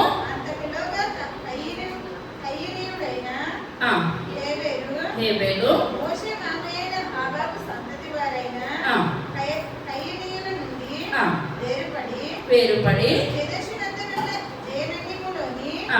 మస్తకి వృక్షములందు తన గుడారమును వేసుకొని ఉండెను. వేసుకొని ఉండెను. అభినయము కుమారుడైన బారాకు ఆ. తాబోరు కొండ మీదకు పోయినని సిసెరాకు తెలుపబడినప్పుడు ఆ. సిసెరా తన రథములన్నిటినీ తన 900 ఇనుప రథములను ఆ. అంజుల ఆరోషేతు నుండి ఆ. కీషోను వాగు వరకు ఆ. తన పక్షముగా ఉన్న సమస్త జనమును పిలిపింపగా దెబోరా లెమ్ము, దెబోరాలేమో యెహోవా సిసెరాను నీ చేతికి అప్పగించిన దినము ఇదే. ఆ. యెహోవా నీకు ముందుగా బయలుదేరును కదా ఆ. అని బారాకుతో చెప్పినప్పుడు ఆ. బారాకు ఆ 10,000 మంది మనుషుల్ని వెంటబెట్టుకొని ఆ. తాబోరు కొండ మీద నుండి దిగి వచ్చెను. ఆ. బారాకు వారిని హతము చేయనట్లు ఆ. యెహోవా సిసెరాను అతని రథములన్నిటినీ ఆ. అతని సర్వసేనను కలవరపరచగా సిసెరా తన రథము దిగి కాలినడకన పారిపోయెను. చాలండి. ఇప్పుడు వీళ్ళు ఇప్పుడు ఏం చేస్తారంటే ఇప్పుడు దెబోరా చెప్తుంది అనమాట, ఈ పలానా చోటుకి ఎక్కడికండి, తాబోరు కొండ మీదకి మనం యుద్ధానికి వెళ్ళాలి అని చెప్పినప్పుడు ఆ యొక్క బారాకు ఏం చేస్తాడండి, 10,000 మందితోటి వెళ్ళారని ఎవరికి తెలిసింది, సిసెరాకి తెలిసింది. నోరిప్పితే సిసెరాకి బలం ఏంటండి, 900 రథాలు 900 రథాలు అని అనుకుంటుంది. కానీ దేవుని బలం ముందు ఏ బలము కూడా సరిపోదు అనమాట. దేవుని నామానికి వందనాలు. ఇప్పుడు ఇక్కడ సిసెరా కూడా 900 రథాలు తీసుకొని తాబోరు కొండ మీదకి వెళ్ళిపోయింది. అక్కడ దేవుడు చేసిన గొప్ప కార్యం ఏంటంటే అక్కడ యుద్ధాన్ని దేవుడు తారుమారు చేసేసాడు. ఏం చేసేసాడు, తారుమారు చేసేసాడు. మన దేవునికి అసాధ్యమైనది ఏదైనా ఉన్నదంటారా, ఏది కూడా లేదు. యెహోషాపాతు దినాల్లో వాళ్ళకి యుద్ధాన్ని చుట్టుముట్టేసినప్పుడు ఎటు కూడా మార్గం లేనప్పుడు అక్కడ దేవుని మందిరంలోనికి వచ్చేసాడు అనమాట. వచ్చేసి అక్కడ యెహోషాపాతు ఏం చేస్తున్నాడండి, మంచిగా ఒకటి పాటలు పాడిస్తున్నాడు అనమాట. పాటలు పాడిస్తున్నట్టు యుద్ధం ఏమైపోయింది, తారుమారు అయిపోయింది అనమాట. మన దేవుడు మనం ఏమి చేయొద్దు, మౌనంగా ఉండి కన్నీరు కార్చడమే. యుద్ధము యెహోవాదే, ఆయనే గొప్ప కార్యం చేస్తాడు. మనం మౌనంగా ఉండాలి. వాళ్ళు ఒకటంటే మనం 10 అంటే అక్కడ అర్థమైతే ఏది కూడా లేదు. ఇప్పుడు వీళ్ళు వచ్చేసారు, వాళ్ళు వచ్చేసారు, కానీ అక్కడ గొప్ప కార్యం ఏంటంటే దేవుడి యుద్ధాన్ని తారుమారు చేసేస్తాడు. ఎప్పుడైతే యుద్ధము తారుమారు అయిపోయిందో అప్పటి వరకు కూడా మాటకు ముందు 900 రథాలు, మాటకి వెనకాల 900 రథాలు వెనకాల. కొంతమంది ఏమంటారంటే మేము సీఎం తాలూకా, మేము పిఎం తాలూకా. సీఎంకి ఏమీ లేదు, పిఎంకి ఏమీ లేదు, దేవుడు పెట్టుకున్నాడు అవునంటారండి. కానీ మనం గొప్ప దేవుడిని నమ్ముకున్నాం. మనకి ఎవరు రికమెండేషన్ కూడా వద్దు, మన దేవుడే మన పక్షాన ఉంటాడు. దేవుడు మన పక్షాన ఉండగా మనకు విరోధి ఎవరు కూడా ఉండరు. ఎప్పుడైతే దేవుడు ఆ యుద్ధాన్ని తారుమారు చేసేస్తాడో దెబ్బకు 900 ఇనప రథాలని వదిలేసి మేము ఏం చేస్తుందండి, కాలినాడని వెళ్ళిపోవట్ల. 900 యుద్ధ రథాలు వస్తున్నాయా వెనకాల. మనం దేన్ని చూసి కూడా మనము అతిశయపడద్దు. మనం అతిశయపడితే మనం దేన్ని బట్టి అతిశయపడాలి, మన దేవుని బట్టి. నేను 2 గంటలు దేవుని సన్నిధిలో ప్రార్థన చేస్తున్నానని మనం అతిశయపడాలి. నేను 2 గంటలను వాక్యం చదువుతున్నానని అతిశయపడాలి. అంతే తప్ప దేవుని బట్టి కూడా మనం అతిశయపడడానికి ఈ లోకంలో ఏది కూడా లేదు. మరొక దినాన్ని మనం సూర్యుని చూడగలుగుతున్నామంటే ఆయన ఉచితమైన కృప, అంతే. ఆయన ఉచితమైన కృప తప్పించి మనకి ఏది కూడా లేనే లేదు. మన ఈ లోకంలోకి ఒంటరిగా వస్తాము, ఒంటరిగానే వెళ్ళిపోతాం. మనం సంపాదించుకున్నది ఏది కూడా మనతోటి రానే రాదనమాట. ఇప్పుడు ఈ పరిగెట్టేస్తుంది అనమాట. 900 రథాలు వెనకాల వచ్చినాయి అంటారు, ఈ వెనకాల ఏది కూడా రాలేదు. ఈ మొక్కతో ఇప్పుడు కాలినడకను అక్కడ సిసెరా పరిగెట్టేస్తుంది అనమాట. ఈ తర్వాత సేనను హారోషేతు వరకు తరుమగా కత్తివాత కూలెను, ఒక్కడైనను మిగిలి ఉండలేదు.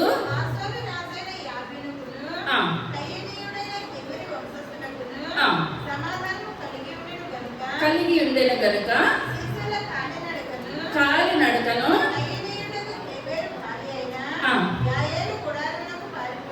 యాయేలు గుడారమునకు పారిపోయెను. చూచి నా తట్టు తిరుగుము, గుడారమును చొచ్చెను, దప్పికొని ఉన్నాను.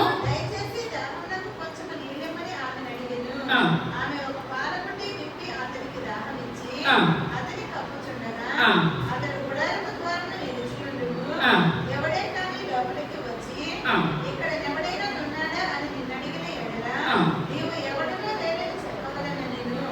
పిమ్మట హేబెరు భార్య అయిన యాయేలు గుడారము వేగు తీసుకొని సుత్తి చేత పట్టుకొని అతని యొద్దకు మెల్లగా వచ్చి అతనికి అలసట చేత గాఢనిద్ర కలిగి ఉండగా నేలకు దిగినట్లు ఆ మేకులు అతని కణతలలో దిగొట్టగా అతడు చచ్చెను. చాలండి. ఇప్పుడు సీసేలు ప్రేర్ చేస్తున్నాడు. ఎప్పుడైతే దేవుడి యుద్ధాన్ని తారుమారు చేసేస్తాడో కాలు నడుకును పరిగెట్టుకుంటా వచ్చేస్తున్నాడు అనమాట. ఒక్కొక్కసారి శత్రువు తరమకుండానే పారిపోతాడు అనమాట. ఇప్పుడు ఇతను పారిపోతా ఎవరు చేతికి చిక్కకూడదని అనుకుంటే వాళ్ళ చేతికే వచ్చేస్తారు అనమాట. యాయేలు చూసింది సిసేరా పరిగెట్టుకుంటూ వచ్చేస్తుంటే ఎవరినైతే భయపడతారో తన దేవుని బిడ్డలకు ఏముండొద్దండి, భయం ఏమాత్రం కూడా ఉండొద్దు. ఏమంటుంది, నువ్వెందుకు భయపడుతున్నావు, రా నా గుడారంలోనికి రా అని మాట్లాడితే మంచిదే అని అనుకున్నాడు. చక్కగా గుడారంలోకి వచ్చేసేసాడు.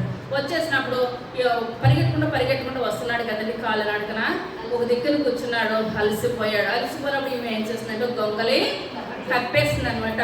ఆ గొంగలు కప్పి నువ్వు అలసట తీర్చుకొని చెప్పినప్పుడు మళ్ళీ ఇతను అంటున్నాడు, నాకు దాహంగా ఉంది, మంచినీళ్ళు ఇస్తావా అని అంటే ఆ పాల గుడ్డు తీసి ఆమె ఏం చేస్తుందండి, పాలు ఇచ్చింది. ఇతను అనుకున్నాడు, అయ్యో నీళ్ళు అడిగితే పాలే ఇచ్చేసింది, అయితే ఇవి చాలా మంచిదని అనుకొని మత్తుగా పరిగెట్టి అప్పుడు దాకా 20 రథాల మీద వెళ్ళిన మనిషి ఇప్పుడు కాళ్ళకి వచ్చాడేమో, ఆవేశం వచ్చేసింది అనమాట. ఆవేశం వచ్చి అలసట వచ్చేసి ఏం చేస్తాడు, పడుకున్నాడు. ఎప్పుడైతే పడుకున్నాడో ఆ గుడారపు మేకు తీసేసి ఏం చేస్తుందండి, కణతల్లో ఒక్క పోటు పొడిసేస్తుంది అనమాట. ఒక్క స్త్రీ ఇప్పుడు ముందు చెప్పింది కదా దెబోరా, ఏమన్నది,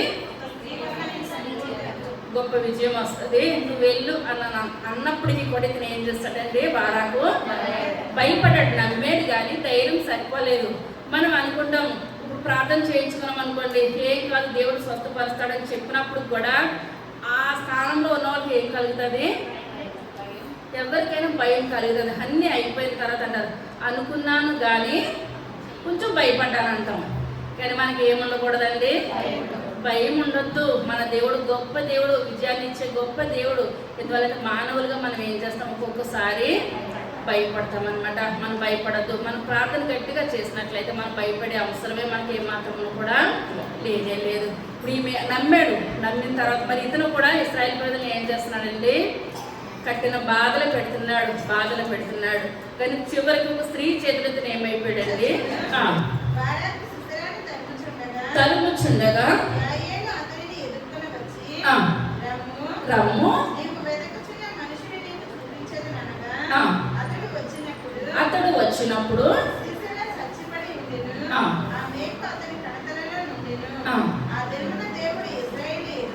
ఇశ్రాయేలీయుల ఎదుట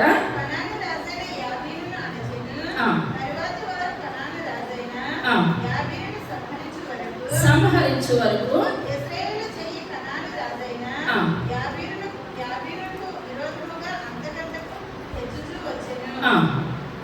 చాలా. ఇప్పుడు ఇక్కడ ఏంటంటే ఇప్పుడు ఇతను సీసేరా సైన్యాధిపతి పేరు ఏం పేరండి, బారాకు వస్తున్నాడు. దెబోరా సైన్యాధిపతి ఎవరు, బారాకు వస్తున్నాడు అనమాట. వస్తుంటే ఇప్పుడు ఈమె ఏం చేసిందండి, చంపేసిన మనిషి పేరు యాయేలు పిలిచి బారాకుని, నువ్వు ఎతకపోయే వ్యక్తి ఎక్కడున్నాడు, నా దగ్గరే ఉన్నాడు, నువ్వు రా అని పిలిచినప్పుడు ఇతను వెళ్ళేసరికి అతను చచ్చిపోయి పడున్నాడు. నేను మీకు దిగేసేసాను గాఢనిద్రలో ఉన్నదప్పుడు చెప్పినప్పుడు వీళ్ళందరికీ కూడా గొప్ప సంతోషం అయింది. ఎప్పుడైతే సీసేరా చనిపోయింది, ఇప్పుడు ఎవరికి బలం లేదండి, కానాను రాజు అయినా యాబీనికి బలం లేదు. అయ్యి అమ్మో నాకు సైన్యాధిపతి చనిపోయింది, నేను బ్రతికుని కూడా వేస్ట్ అని అనుకున్నాడు. ఎప్పుడైతే ఇంకా ఈ యొక్క సీసేరా చనిపోయిందో ఇశ్రాయేలు ప్రజలు గొప్ప విజయం వచ్చేసింది. ఇప్పుడు వరకు కూడా దేని చూసి అతిశయపడ్డాడండి రాజు, సైన్యాధిపతి అయిన సీసేరాను చూసి అతిశయపడ్డాడు. ఎప్పుడైతే సైన్యాధిపతి చనిపోయాడో ఇప్పుడు రాజు, ఇప్పుడు ఇశ్రాయేలు ప్రజలు ఎటు తిరిగిపోయారండి, దేవుని వైపు తిరిగిపోయారు. దేవుని వైపు తిరిగిపోయి దెబోరా తోటి నువ్వే నీ దేవుడే, ఇశ్రాయేలు ప్రజలకి ఏంటంటే ఎప్పుడు కూడా మేలు చేస్తే నీ దేవుడే నా దేవుడు అంటారు. తర్వాత కొత్త దేవతలకి పూజలు చేసేస్తారు అనమాట.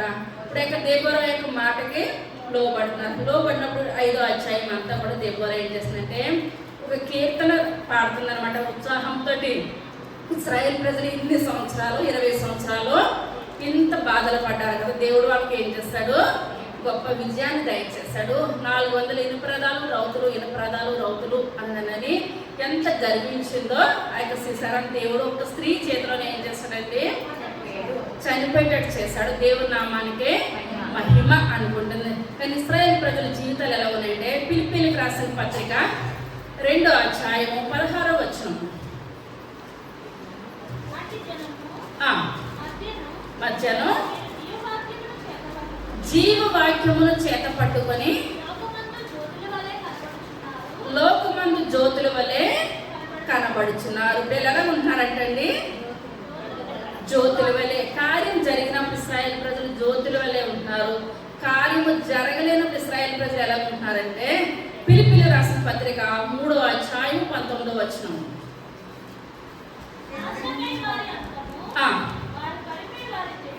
ఏంటంటే వారి కడుపే వారి దేవుడు. చాలా మంది ఇప్పుడు ఏమంటారంటే, ఇప్పుడు దేవుడు నమ్ముకున్న బిడ్డలు అంటారు, ఆదివారం మా భర్త చేపలు తెస్తాడు, చికెన్ తెస్తాడు, మటన్ తెస్తాడు, ఏది వండకపోతే అమ్మో మా పిల్లోడు అది తింటాడు, మా అమ్మాయి ఇది తింటుంది, నా భర్త అది తింటాడు, ఇదంతా అంటారు. వాళ్ళ కడుపే వాళ్ళ దేవుడు. మనం ఏమంటాము, దేవుడే మన సృష్టికర్త.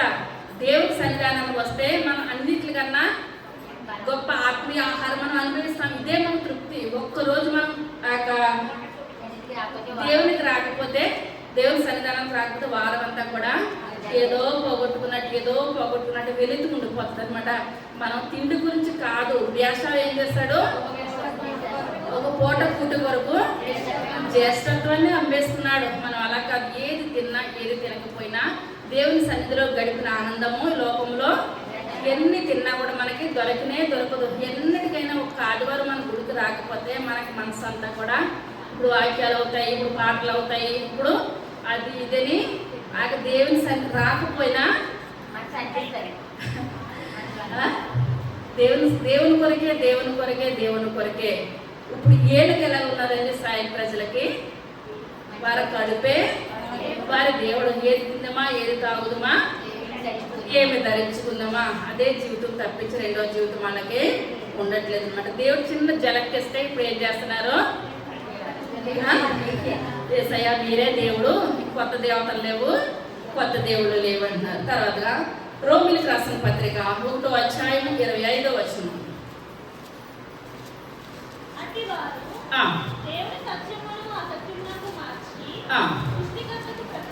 సృష్టికర్తకు ప్రతిగా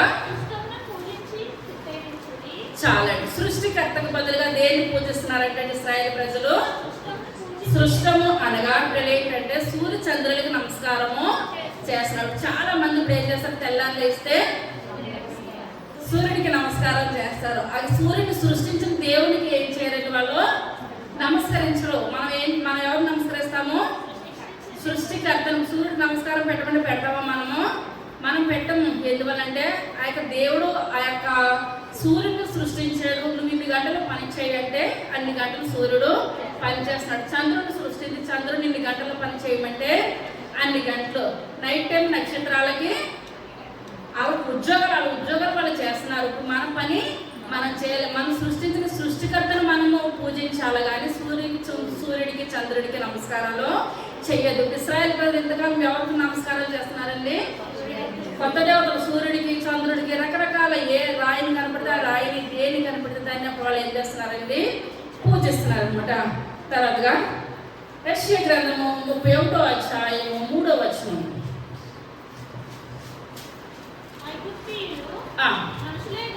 మనుషులే గాని దేవుళ్ళు కారు,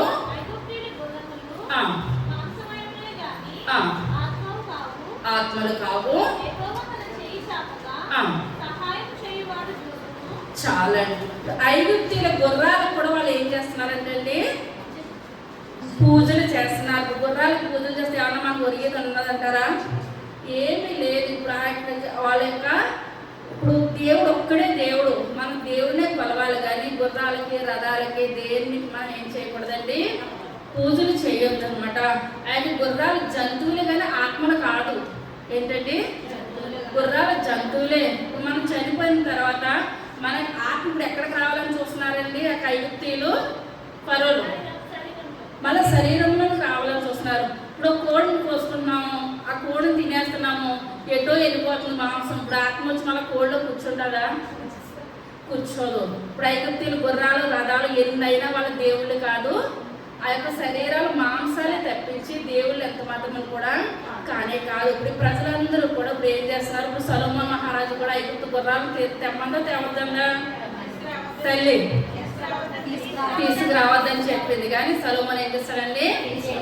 తీసుకొని వచ్చాడు. ఇక్కడ దేవుడు మాట్లాడతాడు అనమాట. ఐగుప్తీయులు గుర్రాలు జంతువులు, అవి మాంసమే, ఆత్మ వెళ్ళిపోతుంది, మాంసమే మిగిలిపోతుంది, కానీ దేవుళ్ళు ఎంత మాత్రం కూడా కాదు.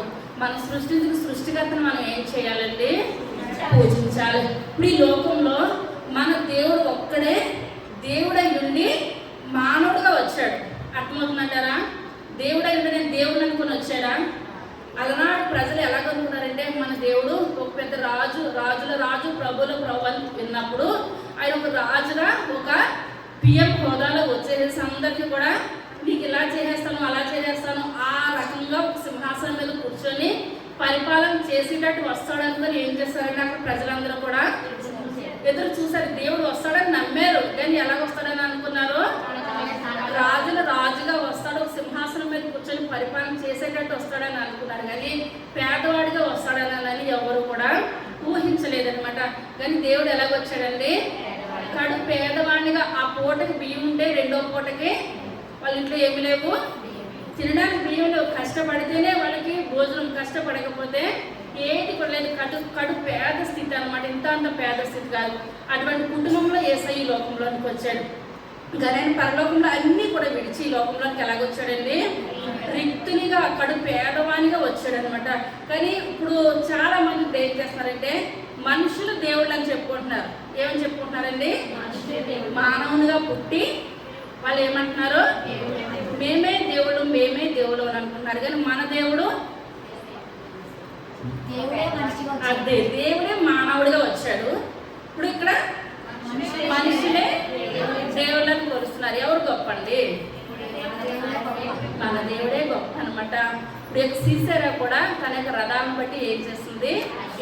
అతిశయించింది, గర్వించింది. ఏమైపోయింది? చివరికి నాశనం అయిపోయింది. దేవుడు మానవులుగా వచ్చాడు కనుక మన అవసరాలన్నీ కూడా ఆయన వినడానికి సిద్ధంగా ఉన్నాడు. కోటీశ్వరులు ఇంట్లో వస్తే మనలాంటి వాళ్ళము ఆ ఇంట్లోకి ఏమాత్రం కూడా వెళ్ళలేము. మన యొక్క అవసరాలు ఆయనకు తెలుసున్నాయి అయితే ఏమాత్రం కూడా కానే కాదు. మనందరికి అందుబాటులో ఉండేటట్టు ఆయన కడు పేదవానికి ఈ లోకంలోకి యేసయ్య మనకు వచ్చాడు అనమాట. ఇప్పుడు అదే న్యాయాధిపతుల గ్రంథము 5వ అధ్యాయము 11వ వచనం. విలుకాండ్ర ధ్వనికి దూరముగా నుండువారు, నీళ్లు చేదుకుని స్థలములలో నుండువారు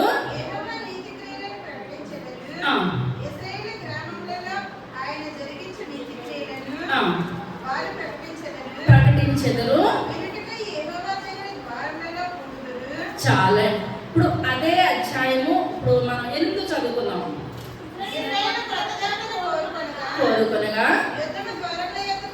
ఎక్కడికి వచ్చేసిందండి? కొత్త దేవతను కోరుకొనగా యుద్ధము ద్వారబంధాల దగ్గరికి వచ్చేసి ఇప్పుడు ఏం చేస్తున్నారు? సిసేరా వచ్చేస్తున్నారని భయపడి బయటికి రావట్లేదు. ఇప్పుడు 11వ అధ్యాయం 11వ వచనం వచ్చేటప్పటికి వీళ్ళు అప్పటి వరకు కూడా యుద్ధం అని అంటే ఏం చేస్తున్నారు? 2000 భయపడిపోతారు. యుద్ధము పలానా చోట ఉంది, ఆ యొక్క ధ్వని వినాలని అనుకుంటే ఆ యొక్క ద్వారబంధాలు తలుపులు మూసేసుకొని లోన్ ఉండేవారు. ఇప్పుడు ఎప్పుడైతే సిసేరా చనిపోయిందో ఇప్పుడు ఇశ్రాయేలు ప్రజలకు ఏ ధ్వని వచ్చినా సరే వీళ్ళకి ఎలా ఉన్నదండి? భయం లేదు, సంతోషంగా ఉన్నది, ఆనందంగా ఉన్నది. తర్వాత నీళ్లు ఏ సమయంలో చేరుకుంటారండి? ఆనందంతో తోడుకొని రావాలి. ఇప్పుడు చాలా మట్టికి మనం చూసుకున్నట్లయితే శత్రువులు మన మీద దాడి చేయాలని అనుకోండి, ఆయన పూర్వ దినాలు ఇప్పుడు ఏం చేసేవారండి? ఇప్పుడు అందరూ కూడా నీళ్ళ బావుల దగ్గరికి వెళ్ళి నీళ్లు తోడుకోవాలి. ఇప్పుడు ఆ యొక్క సమరయ స్త్రీ ఎక్కడికి వచ్చింది? బావి దగ్గరికి. ఎంత గొప్పవాళ్ళైనా సరే నీళ్లు చేదుకోవాలి, బావిల దగ్గరికి రావాలి. మనకులాగా ఇంటికో కుళాయి కాదనమాట ఆ యొక్క దినాల్లో. ఇప్పుడు సంతోషం కలిగి ఏ భయము లేకుండా మనం ఏం చేయాలి? నీళ్ళ బావుల దగ్గరికి రావాలి. ఇప్పుడు శత్రువు ఎలాంటి వాళ్ళైనా ఇప్పుడు ఒక రోజు తాగడానికి పెట్టుకుంటాము, 2 రోజులు పెట్టుకుంటాం, అంతకు మించి మన దగ్గర ఉంటాయంటారా మంచినీళ్ళు? ఏ మాత్రం కూడా ఉండవు అనమాట. ఆయన ఉండలేని స్థితిలో ఇప్పుడు శత్రువు ఏం చేస్తుందంటే నీళ్ళ బావం చుట్టుముట్టేస్తుంది అనమాట. ఫస్ట్ ముందు శత్రువు ఏం చేస్తుంది? నీళ్ళ బావం చుట్టుముట్టేస్తుంది. నీళ్ళ బావం ఎప్పుడైతే చుట్టుముట్టేసేస్తుందో ఇప్పుడు దాహంతో ఉన్న వాళ్ళు యుద్ధానికి వెళ్ళాలంటే వెళ్ళగలుగుతారా? తిండి లేకపోయినా కొంచెం మంచినీళ్ళు ఉన్నాయంటే కొంతకాలం మనం బ్రతకడానికి ఉంటుంది. ఆ నీళ్ళే లేకపోతే మనకే అవకాశం లేదు. కానీ ఇంతవరకు కూడా వీళ్ళ శత్రువు దేన్ని ముట్టేస్తున్నారండి? నీళ్ళ బావులు ముట్టేస్తున్నారు అనమాట. నీరు దేనికి సాదృశ్యం? వాక్యానికి సాదృశ్యం. మనం ఎప్పుడైనా వాక్యం చదవకపోతే శత్రువు ఏం చేస్తుంది? అర్థమవుతుందంటారా? దినము వాక్యం చదువుతున్నాను అన్న వాళ్ళు చేతులు పైకెట్టండి. బైబిల్తో పైకెట్టాలి. దినము వాక్యం చదువుతున్నాను అన్నవాళ్ళు ఎంతో కొంత చప్పట్లు కొడతాం, గట్టిగా కొట్టాలి.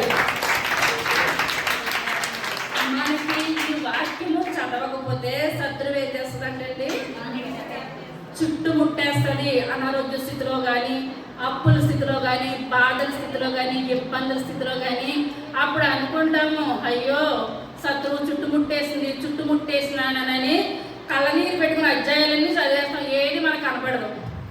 కళ్ళ నిండా నీరు పెట్టుకుంటే ఏది కనపడదు, తప్పులు చదివేస్తాం అనమాట. కానీ ఇప్పుడు శత్రువు మనం చుట్టూ ముట్టకూడదంటే ముందే మనం ఏం చేయాలి? వాక్యం చదవాలి. ఇప్పుడు నీరు అనగా వాక్యం. శత్రువు దేన్ని చుట్టుముట్టేస్తుందండి? నీళ్ళ బావుని చుట్టుముట్టేస్తుంది అనమాట. అప్పుడు వరకు కూడా నీళ్లు చేదుకోవడానికి వస్తే ఇప్పుడు శత్రువు ఇప్పుడు ఏం చేస్తుందండి? సిసేరా నీళ్ళ బావుని చుట్టుముట్టేస్తుంది. ఎప్పుడైతే నీళ్ళ బావుని చుట్టుముట్టేస్తుందో వీళ్ళు కొత్త దేవతల దగ్గరికి వెళ్ళిపోయారు. ఏం చేస్తారండి? కొత్త దేవతల దగ్గరికి వెళ్ళిపోయారు కనుక ఇంకా శ్రమలు అనిపిస్తున్నారు. అర్థమవుతుందని చెప్పిన వాక్యము. ఇప్పుడు ఎప్పుడైతే సిసేరా చనిపోయినదో ఇప్పుడు వీళ్ళు ఎక్కడికి వచ్చారండి? నీళ్ళ బావుల దగ్గరికి వచ్చేసారు, సంతోషంగా వచ్చేసారు. ఇప్పుడు అంటున్నారు యేసయ్య మీరే మా దేవుడు, యేసయ్య మీరే. మరి 20 సంవత్సరాలు ఏమైపోయాడు దేవుడు? వీళ్ళకి ఏమైపోయాడు 20 సంవత్సరాలు దేవుడు? కానీ మనకి ఎప్పుడు కలిమిలో స్తుతించాలి, లేమిలో స్తుతించాలి. ప్రభా ఏదైనా నీ చిత్తము ప్రభా, నేను చివరి వరకు యథార్థంగా న్యాయంగా మీ యొక్క సన్నిధిలో జీవించే కృపను నాకు దయచేయండి ప్రభా అని మనం ప్రార్థన చేయాలి. సంతోషంగా ఉన్నాము, మనం ఉన్నతమైన స్థితిలో ఉన్నామని దేవుని స్తుతించడం కానీ, నాయన నాకు ఏది లేదు, నాకు దారులన్నీ మూసుకుపోయినాయని బైబిల్ చదవడం మానేయడం కానీ ఏది కూడా చేయొద్దు. మనం వచ్చి వారు అడిగితే ఏమడుగుతానండి? బైబిల్ చదువుతున్నారా లేదా? మళ్ళీ కొందరు మానేస్తారా? లేదా జస్ట్ ఇలా బైబిల్ తీసి ఒక వచనం చదివేసాము, సోమవారం చదివేశాను, ఒక వచనం తీసి మంగళ ఇలా కాదు. మనం ఏం చేయాలండి? శత్రువు చుట్టుముట్టకూడదని అనుకుంటే చదవాలి, ప్రార్థన చేసుకోవాలి. ఎన్ని కష్టాలు వచ్చినా, ఎన్ని నష్టాలు వచ్చినా మనం ఏం గెలుస్తామండి? శత్రువును మనము ఓడిస్తాము. మనం ఎందులోనూ కూడా నేను ఓడిపోయాను అనడానికి అక్కడ మనకి ఏది కూడా లేదు. మనలో ఏముండాలి? వాక్యము, ప్రార్థన ఎక్కువ చేసే వాళ్ళ దగ్గర శత్రువు ఎప్పుడు రాదండి. ఎవరి దగ్గరికి రాదు? ప్రార్థన చేసే వాళ్ళ దగ్గర, కొంచెం వాక్యం చదివే వాళ్ళ దగ్గర కన్నా వస్తుందేమో కానీ మోకాళ్ళు ప్రార్థన వేస్తానంటే శత్రువు అంత దూరం పరిగెట్టేస్తుంది అంటండి. మనం ఏం చేయాలంటే వాక్యము చదవాలి, ప్రార్థన చేయాలి. ఇంతకాలం నేను వాక్యం దగ్గరికి రాలేదు, ప్రార్థన దగ్గరికి రాలేదు, నీళ్ళ బావుల దగ్గరికి శత్రువు చుట్టుముట్టేసింది. ఇప్పుడు ఎప్పుడైతే సీసేరా చనిపోయిందో ఇప్పుడు నిర్భయంగా ఎక్కడికి వచ్చారండి? నీళ్ళ బావుల దగ్గరికి వచ్చారు. తర్వాత నీళ్ళ బావుల దగ్గర కూడా ప్రకటించేస్తున్నారంటే సమరయ స్త్రీ లాగా. ఎలాగా? సమరయ స్త్రీ ఎక్కడ నేర్చుకుంది?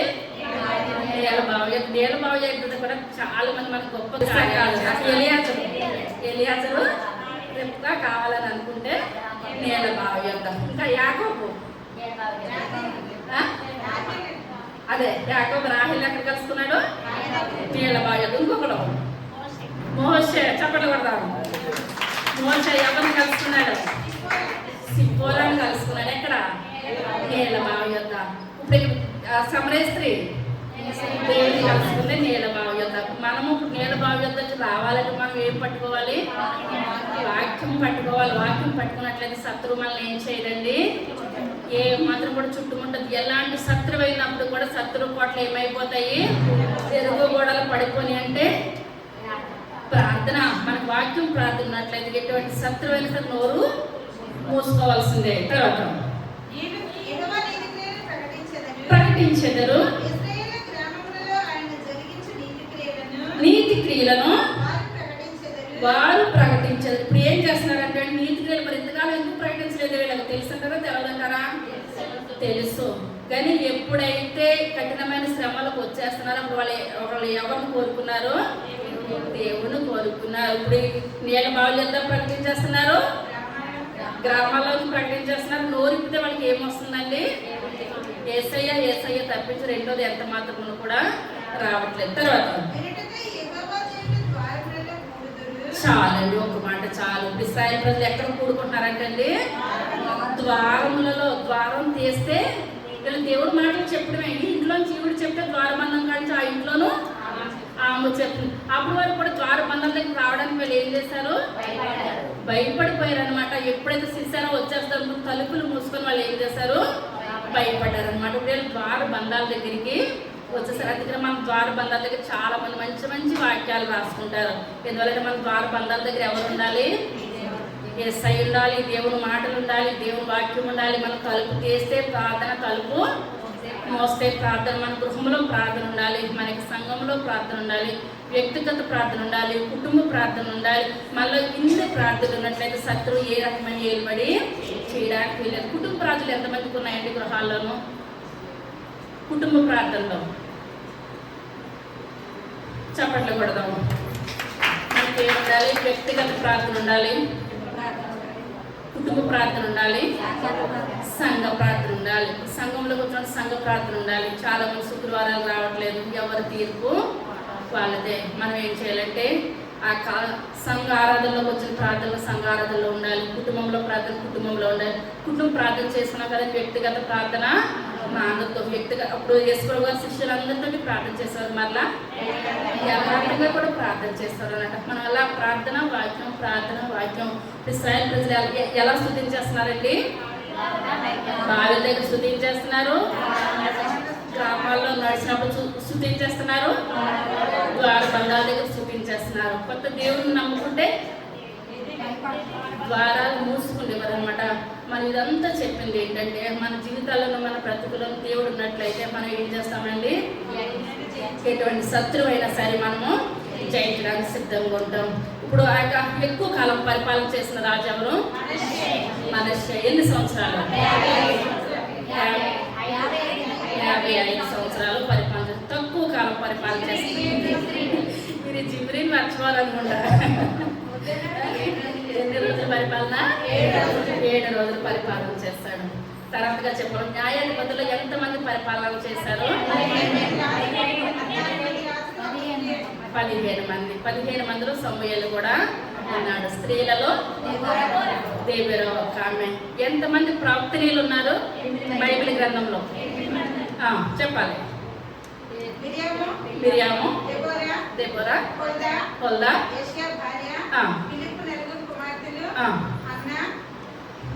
నోవద్య. ఇంతమంది ప్రవక్తనీయులు ఉన్నారు. మనం చూసుకున్నట్లయితే ఎఫ్రాయిం అనగా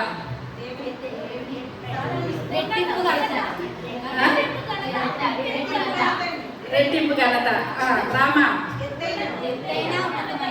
ఎత్తైన ఉన్నతమైన బేతేలు దేవుని ఇల్లు. సరళ వృక్షము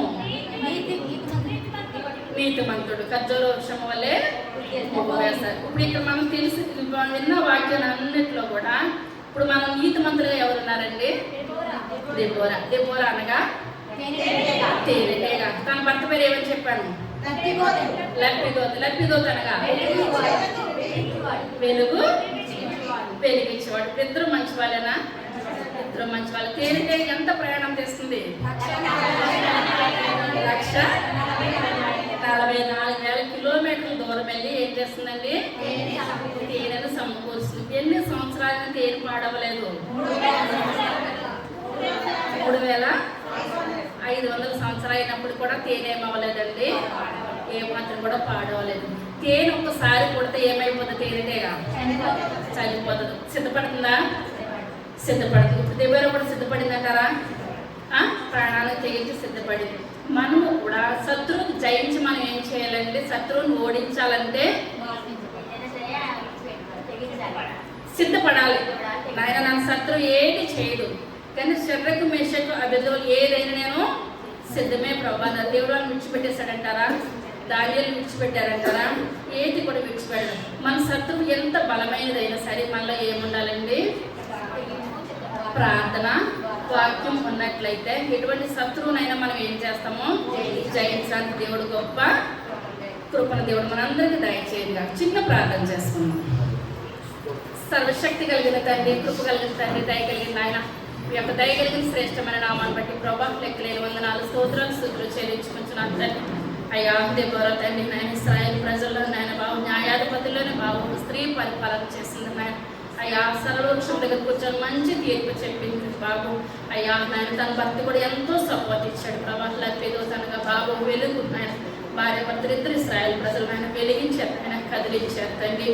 అయ్యా సిసెర ఎంత బలము కలిదో బాబు. 900 రథాలు వేసుకొని వచ్చేసినప్పుడు తండ్రి అయ్యా నేను ఎప్పుడు భయపడలేదు ప్రభా. అయ్యా దేవరా కన్నీటి ప్రార్థన చేసి ఆయన అయ్యా ఆ యొక్క చెట్టు కింద కూర్చొని ఆయన ఇశ్రాయేలు ప్రజలందరికీ న్యాయం తీర్చేది బాబు. అయ్యా ఇశ్రాయేలు ప్రజలందరూ కూడా 20 సంవత్సరాలు తండ్రి బాబు అయ్యా మిమ్మల్ని మర్చిపోయి ఆయన కొత్త దేవుడు అని ఆయన కొత్త దేవతల వైపు వెళ్ళిపోయినప్పుడు తండ్రి అయ్యా మేమందరి గురించి ప్రార్థన చేసి ప్రభు ఇశ్రాయేలు ప్రజలందరినీ రక్షించడానికి ఆయన మీరు ఒక స్త్రీని వాడుతున్న విధానాన్ని బట్టి మీకు వందనాలు చెల్లించుకుంటున్నాను తండ్రి. అయ్యా మేము దెబ్బరాల వల్లే ఆయన కష్టపడగలిగి కృపను దయచేయండి. అయ్యా మీ కొరకు మేము పరిగెట్టాలి ప్రభా. అయ్యా నాయన బాబు మేము ఎంతకాలం బ్రతికేమన్నది మాకు కాదు కానీ నాయన అయ్యా ఎంత నాయన మీ కొరకు నేను మేము వాడబడుతున్నామన్నది మేము గుర్తించే గొప్ప కృపను దయచేయండి. ఆయన వాక్యం చదవాలి ప్రభా, ప్రార్థన చేసుకోవాలి తండ్రి. వ్యక్తిగత ప్రార్థన ఉండాలి నాయన. అయ్యా కుటుంబ ప్రార్థన ఉండాలి, సంఘ ప్రార్థన ఉండాలి నాయన. అటు రీతిగా నాయన ఇన్ని ప్రార్థన మేము కలిగి ఉన్నట్లయితే నాయన సీసేర్ అలాంటి ఎటువంటి శత్రువైన నాయన మేము జయించడానికి నాయన మీరు గొప్ప కృపనిస్తారు తండ్రి. మీకు వందనాలు చెల్లించుకుంటున్నాను తండ్రి. అయ్యా విన్న వాక్యం నాయన మా హృదయాలు మేము భద్రపరచుకుని కృపను దయచేయండి తండ్రి. అయ్యా మేము మొట్టివారిగా కావద్దు ప్రభా. అయ్యా మేము నాయన బాబు ఆత్మీయంగా దినదినము బాబు మేము బలపడగలిగే గొప్ప కృపను దయచేయండి. అయ్యా వాళ్ళ కడిపే వాళ్ళ దేవుడే నాయన బాబు మాట్లాడుతున్నారు తండ్రి. అయ్యా మేము అలా కాదు ప్రభా. మేము ఆత్మీయంగా నాయన యొక్క సన్నిధిలో బలపడగలిగే గొప్ప భాగ్యాన్ని దయచేయండి. అయ్యా వచ్చిన ప్రతి బిడ్డను నాయన దీవించండి, నాయన ఆశీర్వదించండి. ఇంకా జరిగిపోతున్న కార్యక్రమం అంతట్లో కూడా నాయన మీరే తోడుగా నేడుగా ఉండి మహిమ ఘనత ప్రభావాలు పొందమని త్వరగా రాబోచున్న యేసయ్య నామమున వేడుకొంచున్నాము తండ్రి. ఆమేన్. హల్లెలూయా.